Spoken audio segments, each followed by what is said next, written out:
Praise the lord. మత్తయి సువార్త అలాగే అలానే మత్తయి సువార్త 1వ అధ్యాయము 20వ వచనం చదువుకుందాం. ఆమె ఒక కుమారుడును తన ప్రజలను వారి పాపముల నుండి ఆయనే రక్షించును కనుక ఆయనకు యేసు అని పేరు పెట్టెను. Praise the Lord. హల్లెలూయా. ఎవరు పాపాల నిమిత్తమా? Praise the lord. తన ప్రజలు వారి పాపాల నుండి ఆయన రక్షించును. ఆయన ప్రజలు ఎవరు? మనం. Praise the Lord. మనమే లేదన్నా భూమి మీద ఉన్నటువంటి ప్రపంచవ్యాప్తంగా భూమి మీద ఉన్నటువంటి ఏ మానవుడైనా కూడా ఆయన బిడ్డలే, ఆయన కుమార్తెలే, ఆయన ప్రజలే. Praise the Lord. Hallelujah. Yesu ప్రభువు ఈ లోకానికి రాకపోయినట్టయితే అనండి ప్రైజ్ ది లార్డ్, ఏమయ్యేది చెప్పండి?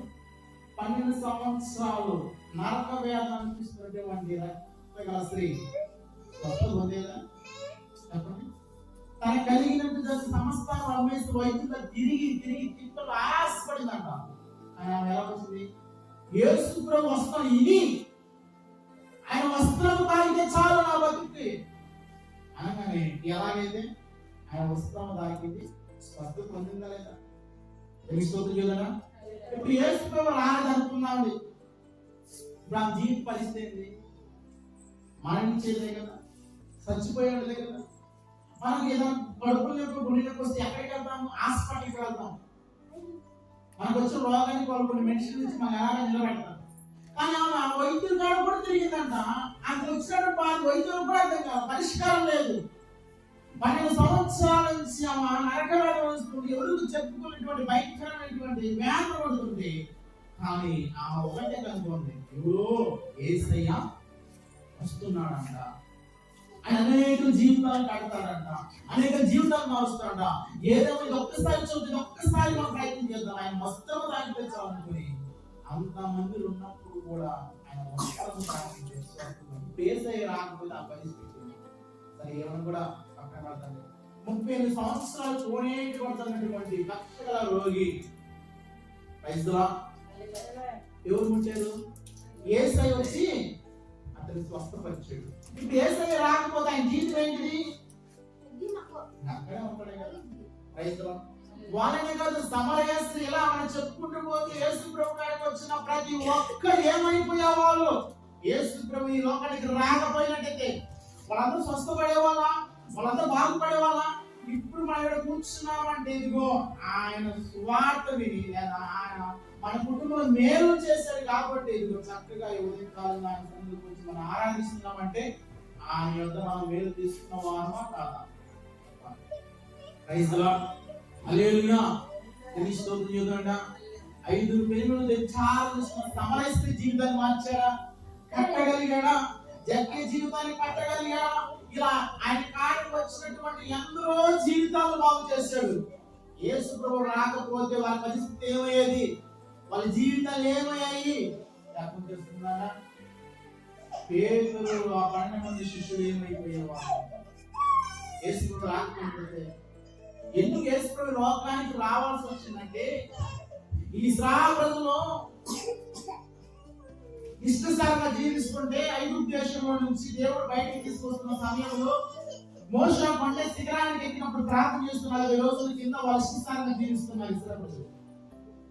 వ్యభిచారంతో తాగుతూ తిరుగుతూ ఇంద్రియాలతో వాయ వలస లేకుండా ఇష్టంగా జీవిస్తుంటే దేవుడు సదాజ్ఞలను ఇచ్చాడు. ఆది మాటగా ధర్మశాస్త్రం ఇచ్చాడు. అప్పుడు దేవుడు తల్లిదేవుడు, చిన్నదేవుడు, పెద్దదేవుడు, తల్లిదేవుడు, అన్నయ్యుడు, వాయ వలసదేవుడు అంటే మొత్తం కూడా మోషే చక్కగా దేవుడు చెప్పిన ప్రతి మాట కూడా రాశాడు.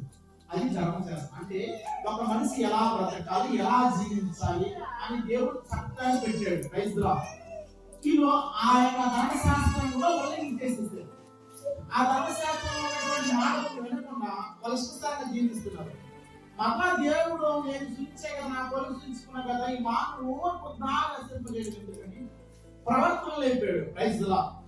ప్రవర్తనలు చెబుతున్నా కూడా ఆ ప్రజలు వినేవారుగా లేదు, మెడ వంచిన వారిగా ఉంటారు. ప్రవక్తలు కూడా చెబుతున్నా కూడా వాళ్ళు వినే మనసు లేదు, విన్న ఆలోచన లేదు.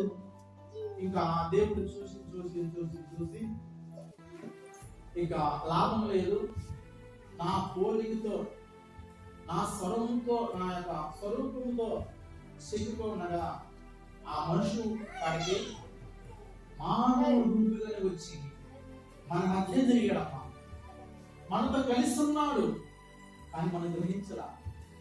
అతనే దృష్టి నిలుప, ఈయనెవరో దెయ్యాలు వెళ్ళగొట్టేవాడన్నారు, ఈయనెవరో రాళ్ళతో కొట్టిన ఈయన చాలా చాలా రకరకాలుగా ప్రజలు అన్నారు లేదా. ఒక మాట, యేసు ప్రభు ప్రసంగం చెబుతుంటే 3 దినాలు గడిచిన తర్వాత ఆ ప్రజలకు ఆహారం ఉపవాసం ఉన్నారు. వీళ్ళను ఉపవాసం పంపించడం దేవుడికి ఇష్టం లేదని, మీకు ఆడ ఏమంటే నమ్మకం ఏమి లేవయ్యా అన్నారు. కానీ ఒక చిన్నవాడు చేసి నా కాడ 2 రొట్టెలు 5 రొట్టెలు 2 చిన్న చేపలు ఉన్నాయి అన్నాడు. ప్రైజ్ లా వినండి, హల్లెలూయా. చూడమ్మా వాళ్ళు వదిలేసే కొద్దిసేపు అయిపోయింది. ఎక్కడ ఉన్నాము? 5 రొట్టెలు 2 చిన్న చేపలు. ఎంతమంది తిన్నారు? 5,000 పైగానే తిన్నారు. ప్రైజ్ లా అంటే ఇప్పుడు 5,000 మంది తిన్న ప్రజలు యేసు వాక్యం వచ్చారు కదా. వాళ్ళు ఇన్ని వాళ్ళప్పుడు విన్న వాళ్ళప్పుడు లక్ష లేని వాళ్ళు అందరూ ఉన్నారు, 7 ఉన్నారు. ఇప్పుడు యేసు ప్రభు ఆయన మరణానికి సమర్పిస్తున్న సమయంలో హేరోదియాద నిలబడినప్పుడు అప్పుడు ప్రజలు ఏమని కేకేసి చెప్పండి, చెప్పాలా? బర్బాను విడిపించమంటారా, క్రీస్తు విడిపించమంటే ప్రజలు ఏమన్నారు? నాకు బర్బానే కావాలి. యేసు ప్రభు ఏం చేయాలంటే ఆయన సిలువేయండి సిలువేయండి సిలువేయండి కేకలు వేశారు. ఆహారం పెట్టింది ఎవరు? ఇప్పుడు ఆహారం పెట్టినటువంటి ఈ ప్రజలే ఒక్కలైనా తిరిగారు, ఒక్కలైనా యేసు ప్రభు వచ్చినటువంటి శిష్యులు ఎక్కడైనా కానీ ప్రభు నేను మోస్తా అన్నయ్య తెలుసుకోతుంది కదా. ఈ ప్రజలే కడుపాలన్న ప్రజలే మరలా యేసు ప్రభు మరణ సంభవించినప్పుడు మాకు ఈ లోక రక్షకుడు బందీగా ఉన్నటువంటి బర్బాన్ని కావాలని కోరుకున్నారు. అది ఈ మనుషుల యొక్క స్వభావం. ఆయన తెలిసింది మళ్ళీ సిలువుకి ఎక్కించారు. సరే, లాస్ట్ మరణించేసాము. ఒక్కరైనా ఉన్నారు.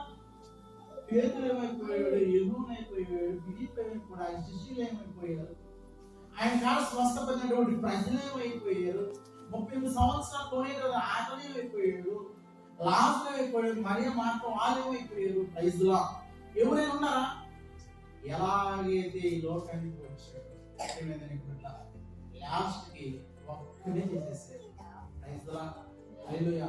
తన కన్నటువంటి మరియ ఒక్కతే ఉంది. యేసు ప్రభు అన్ని కార్యాలు చేశాడు, అద్భుతం చేస్తే శిష్యులకు పోయి అడ్డుపడవచ్చు కదా. మేము ఒకప్పుడు పాపమైన జీవితం జీవిస్తున్నాం, మా జీవితాన్ని కట్టండి. ఇదిగో ప్రాణం మన మీదకి వచ్చేది దేవుని మనం పక్కన పెట్టేస్తాం. క్రీస్తు మీదన్నా హల్లెలూయా. పాపం జీవితాన్ని జీవించడానికి